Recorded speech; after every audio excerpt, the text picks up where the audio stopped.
وہ کیا ہے غزوۃ الہند؟ غزوۃ الہند کی خبر نبی کریم صلی اللہ تعالیٰ علیہ وآلہ وسلم نے دی. اصدق الصادقین صلی اللہ علیہ وسلم نے نسائی شریف کتاب الجہاد میں وہ حدیث موجود ہے کہ آپ صلی اللہ علیہ وسلم نے فرمایا کہ غزوۃ الہند ہوگا، اور آپ صلی اللہ علیہ وسلم نے ہند کا لفظ استعمال فرمایا. یعنی الہند تو بر صغیر کو کہتے ہیں. جی اس وقت جب یہ اچھا اس وقت بھی پاکستان اور جب بھارت اکٹھا تھا بر صغیر تھا تو ہند کے نام سے جانا جاتا تھا. ہندوستان تو 1400 سال پہلے بھی. ہندوستان تو اس وقت بھی تھا. ٹھیک ہے. تو عرب میں تجارت کی غرض سے جو لوگ باہر سے جاتے تھے ان میں ہند کے لوگ بھی ہوتے تھے اور چین تک کے لوگ بھی ہوتے تھے. بہت بڑی تجارتی منڈیاں ہوتی تھیں، اور ایک منڈی پچھلے دنوں دریافت بھی ہوئی عرب کے مشرقی ساحل پہ، زیر زمین جو چلے گئی تھی، دب گئی، برباد ہوگی، پرانے شہر کھنڈ ہوتے تھے اس میں.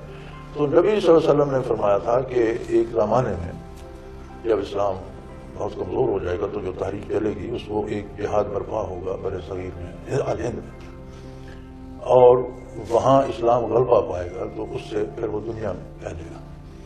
اور اس کے بارے جو حضور صلی اللہ علیہ وسلم نے فرمایا دو باتیں قابل غور ہیں. ایک تو غزوہ فرمایا آپ نے. جی، اور غزوہ وہ ہوتا ہے جس میں حضور نبی کریم علیہ الصلوۃ والسلام بالکل ٹھیک، جس میں آپ نے کسی اور کو کمانڈر بنا کے بھیجا. وہ جہاد آپ کے عہد مبارک میں ہوا، اسے سریہ کہتے ہیں. سریہ سے مطلب یہ ہے کہ جہاد حضور کے حکم سے ہوا لیکن اس میں موقع پر کمان آپ کے پاس نہیں تھی، آپ تشریف نہیں لے گئے تھے. غزوہ وہ جہاد ہیں جن میں حضور بنفس نفیس تشریف لے گئے اور کمان آپ کے دستے شفقت میں تھی، آپ کے آس پاس. یہ سوال ایک دفعہ علماء کی ایک محفل میں لاہور بھی ہوا تھا. ڈاکٹر سرار احمد اللہ ان کی مغفرت فرمائے، وصال فرما گئے.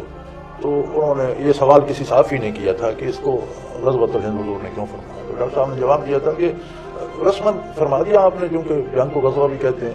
تو میری باری آئی تو میں نے عرض کیا کہ اللہ کا رسول رسماً نہیں فرماتے. جو کچھ حضور کے لب مبارک سے نکلتا ہے وہ ارشاد الہی ہوتا ہے، اور وہ حقیقت ہوتی ہے، وہ رسم نہیں ہوتی.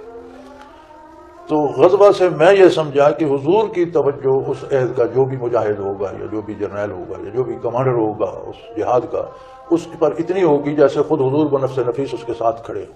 اس لیے یعنی کہ یہ جو سلسلہ ہے جو فیوز و برکات کا ایک سلسلہ چلتا آ رہا ہے، اس سلسلے کا کوئی شیخ یا کوئی اللہ جانے جو بھی ہوگا تو کوئی درد دل رکھنے والا مسلمان ہی نا، اس سلسلے سے ہو یا کسی اور سلسلے سے ہو یا کسی نسبت سے نہ ہو، لیکن ہوگا تو کوئی صاحب درد مسلمان ہی نا جو اس کے لیے بیڑا اٹھائے گا.